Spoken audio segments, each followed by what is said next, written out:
بیا ما ایشانو پیمون ببندیم. آقایون چرا میترسیم؟ ازدواج خوبه؟ فقط 50 سال اولش سخته، بعد همه چی اوکی. گفتمش بیا ما ایشانو پیمون ببندیم. شما اصلا ازدواج نکنید بهتره. حالا ما نشون بدیم بهشون.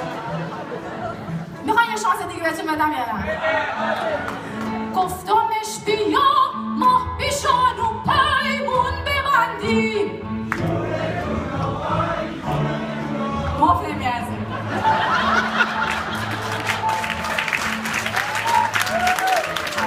حالا شما نشون بده خانوما. گفت باشه ولی پول بده که دائم بخندی. جونه جونا وای جونه جونا. آخ جون کارم میخوام بگم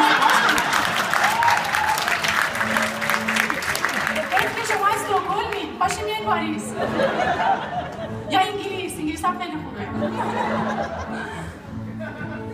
خیلی متاسفم دیگه جور نشدم. گفتمش بیا ما ایشانو پیمون ببندیم. جونه جونا ما جونه جونا. باشه ولی پول بده که دائم بخندیم. جونه جونا ما جونه جونا. گفتمش دروغ میگی ما ایشانو تو مستی. گفت که باور کن با تو میمونم تا تو هستی.